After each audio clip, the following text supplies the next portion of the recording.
Buenas noches, docente. Nosotros somos Rosa Celi y César Delgado. Somos del curso de Ciudadanía, Reflexión y Ética. El tema que vamos a tratar es Perú y su violación de los derechos de una niña llamada Camila. La violencia sexual es una triste realidad que afecta a todo ser humano y representa una grave violación de los derechos humanos. Este tipo de violación tiene como consecuencias devastadoras en la salud física y mental de las víctimas. Asimismo, afecta su participación en las relaciones personales y genera desconfianza en el sistema legal. Por otro lado, el Perú no es ajeno a esta situación tan lamentable.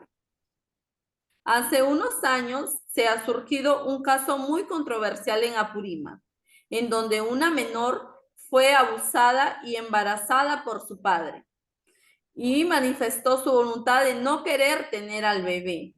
Dicha petición fue reiterada en muchas visitas médicas. Sin embargo, las autoridades hicieron caso omiso y le denegaron el acceso a un aborto terapéutico. No obstante, tras tener un aborto espontáneo, Camila, en vez de recibir apoyo, fue acusada y condenada por autoaborto.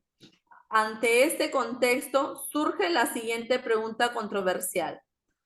¿Es justificable que un país como el Perú, a pesar de las recomendaciones de la ONU, mantenga su prohibición del aborto en caso de violación y procese penalmente a las mujeres que intentan practicar un aborto en caso de violación y procese penalmente a las mujeres que intentan practicarse un aborto? ¿O debería adaptarse sus leyes para proteger los derechos y la salud de las víctimas de violación? Bueno, con respecto a nuestro punto de vista, sabemos que en la Constitución Política del Perú hay una ley que protege a los niños y por lo tanto, bueno, para nosotros los niños son intocables y tanto las autoridades debemos de proteger a los niños. Cuando en este caso de Camila vemos que todo es diferente, ¿no? Que en vez de protegerla, más bien la acusaron por tener un aborto espontáneo. Desde nuestro punto de vista, consideramos que el Perú no debe prohibir el aborto en los casos de violación. Asimismo, tendría que realizar una adaptación de sus leyes que permitan la protección de los derechos y la salud de las víctimas de violación. A continuación detallaremos nuestra postura en temas relacionados con la ética, como libertad y responsabilidad, razonamiento moral, ética de mínimos y ética de felicidad, que servirán para respaldar nuestra postura. Bueno, en primer lugar, consideremos que el Estado peruano debe permitir el aborto en caso de violación sexual, debido que dicha denegación acarrearía un gran impacto en la salud mental de las víctimas.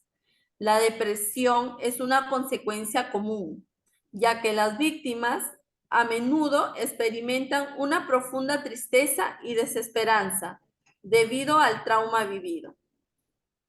Además, el riesgo de suicidio es significativamente mayor en las víctimas de violación. Bueno, como todos sabemos, el tema de una violación sexual y más peor aún en un niño deja un impacto grande, ¿no? Que afecta tanto física como mentalmente a las niñas, que las podría conllevar a la muerte.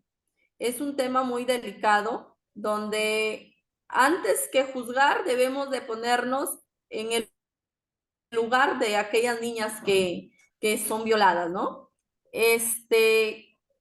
Además el riesgo de suicidio, ¿no? Como vemos que el riesgo de suicidio es significativamente mayor en víctimas de violación, lo que subraya la urgencia de brindarles opciones para afrontar dicho problema. Más bien debemos de prestarles nuestra ayuda y recuperarse de manera adecuada. Asimismo, la obligación de llevar a cabo un embarazo producto de una violación debe generar graves complicaciones sociales. La crianza forzada de un hijo concebido con tales circunstancias puede ser extremadamente perjudicial para la salud mental de la víctima, así como para el bienestar del menor. Del mismo modo, Susana Chávez en el 2020 expresa lo siguiente: el someter a una niña a un embarazo forzado es calificado como tortura. Lo anteriormente expresado en una clara referencia a que el embarazo forzoso puede acarrear diversos efectos negativos para la salud mental. Estos efectos negativos pueden causar consecuencias muy graves, como lo son las autolesiones o hasta el suicidio de la víctima, como venimos reiterando, ¿no? Desde el comienzo. El suicidio por embarazo no deseado es una expresión extrema de la opresión que las mujeres se enfrentan en una sociedad que a menudo limita su autonomía y control sobre sus propios cuerpos de esta sociedad. A manera, podemos darnos cuenta que nuestros actos frente a cualquier situación no se enfrentan en modo automático, por lo cual podemos afirmar que tenemos la libertad de elegir qué decisión tomar frente a una situación crítica y tan delicada como es la violación, ¿no? Como en un contexto de una violación sexual. A continuación, le doy pase a mi compañero que continuará con la exposición y culminará con las conclusiones. Muchas gracias, compañera. A ver, mi nombre es César Humberto Delgado Ñáñez. Para comentarles, de acuerdo a este contexto, el cual nosotros podemos observar que nosotros como seres humanos y personas empáticas que somos y estamos dentro de la sociedad, nosotros nos podemos dar cuenta, en realidad, que este tipo de acciones y deplorables, en este caso, que ya tiene como víctima a las mujeres a nivel mundial, porque día a día este es un suceso que normalmente es de día a día, genera prácticamente traumas, secuelas, pero la mujer, ¿por qué no denuncia?